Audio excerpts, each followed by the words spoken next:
एक गांव में एक शेख चिल्ली नामक युवक रहा करता था। वो बहुत ही ज्यादा सुस्त और कामचोर आदमी था। काम धाम तो वो कोई करता ना था, हाँ बात बनाने में बड़ा माहिर था। उसके घर की हालत इतनी खराब थी कि महीने में 20 दिन चूल्हा नहीं जल पाता था। शेख चिल्ली की बेवकूफ़ी और सुस्ती की सजा उसकी बीवी को भी भुगतनी पड़ती और भूखे रहना पड़ता। एक दिन शेख चिल्ली की बीवी को बड़ा गुस्सा आया।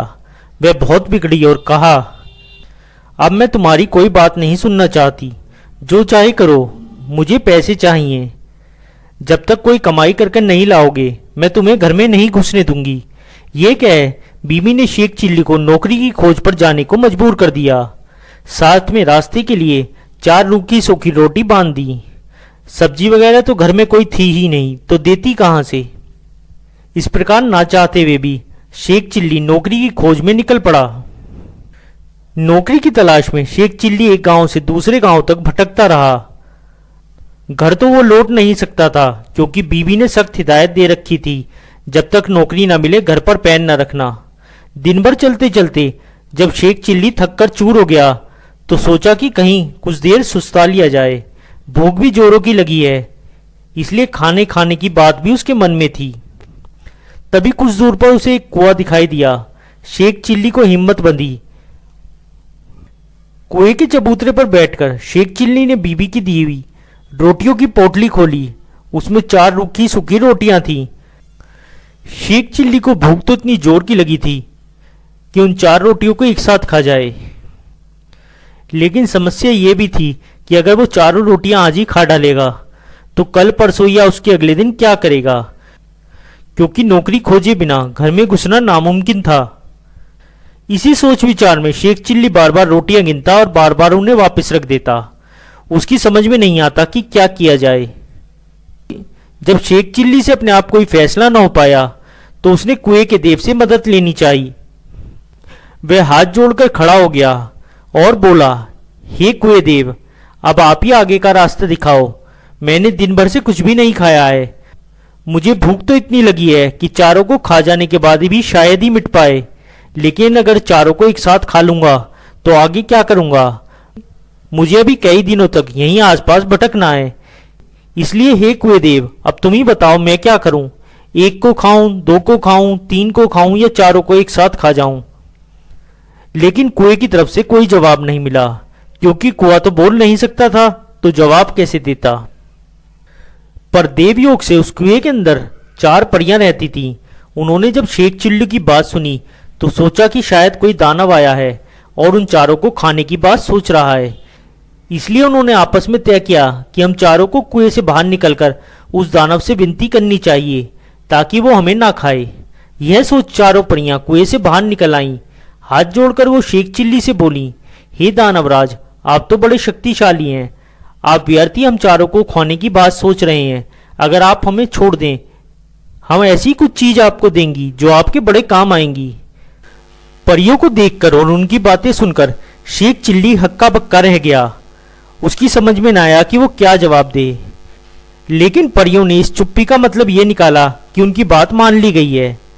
उसके बाद उन्होंने एक कठपुतला और एक कटोरा शेख चिल्ली को देते हुए कहा, हे दानवराज, आपने हमारी बात मान ली, इसलिए हम आपका बहुत बहुत उपकार मानती हैं। साथ ही अपनी ये 2 तुच्छ भेंट आपको दे रही हैं। यह कठपुतला हर समय आपकी नौकरी बजाएगा। आप जो कुछ भी कहेंगे वो यह करेगा, और यह कटोरा हर एक खाने की चीज आपके सामने पेश करेगा, जो भी आप इससे मांगेंगे। इसके बाद परियां फिर से कुएं के अंदर चली गईं। ऐसी जादू वाली चीजें पाकर शेख चिल्ली की खुशी की सीमा न रही।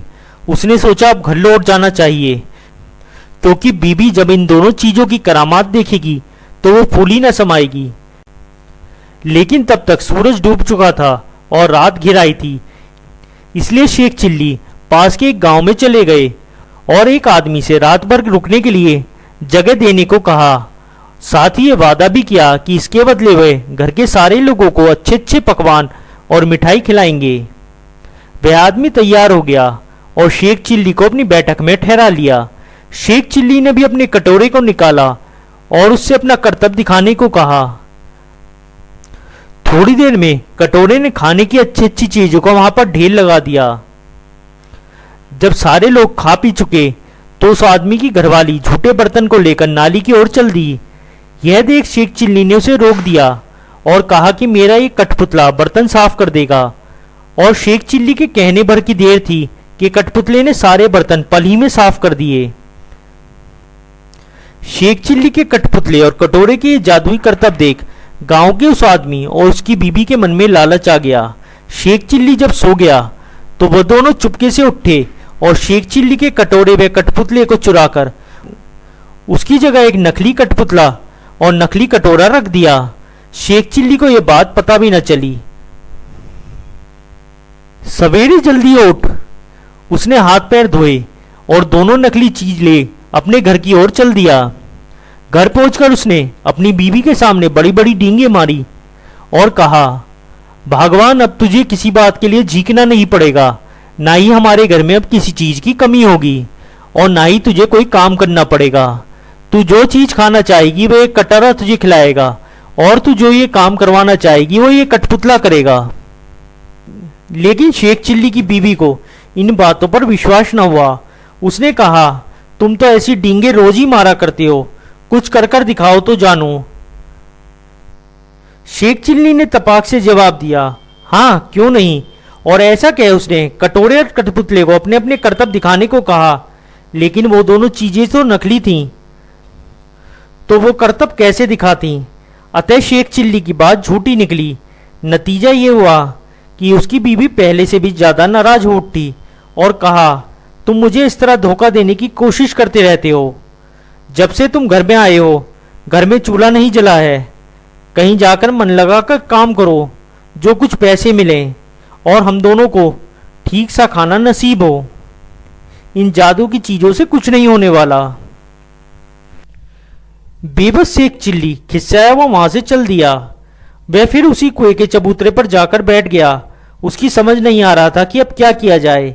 जब वह सोचते सोचते हार गया और कुछ भी समझ में ना आया तो उसकी आंखें छलछलाईं और वो जोर जोर से रोने लगा।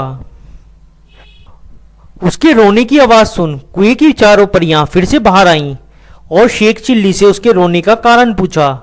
शेख चिल्ली ने उसे सारी आपबीती कह सुनाई। उसकी बातें सुन परियों को हंसी आ गई।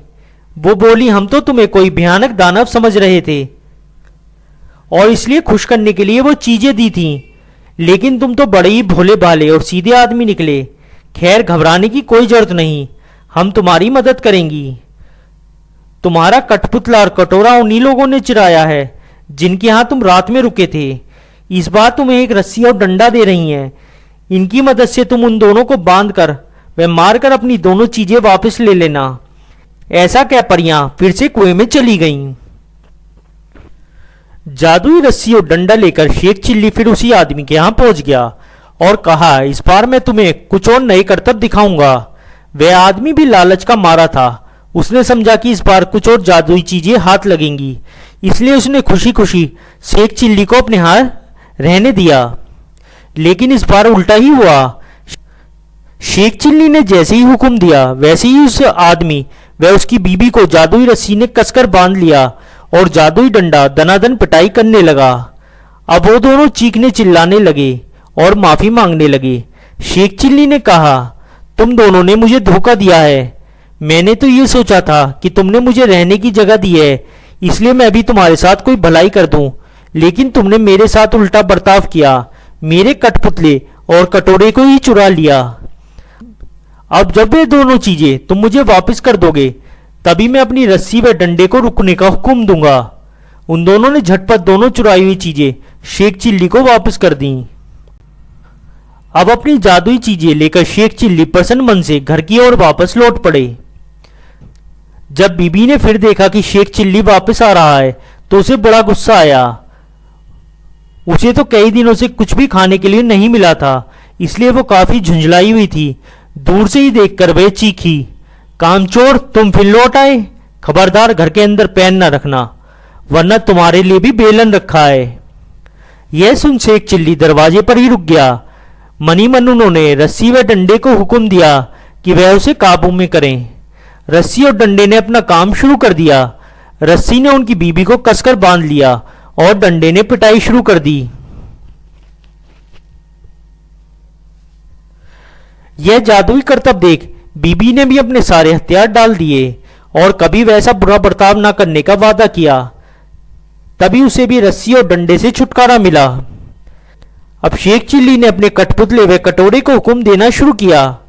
बस फिर क्या था, कठपुतला बर्तन भांडे व जिन जिन चीज की कमी थी झटपट ले आया और कटोरे ने बात ही बात में कई तरह के व्यंजन तैयार कर दिए। उसके बाद से शेख चिल्ली और उनकी पत्नी की जिंदगी मजे में कटने लगी।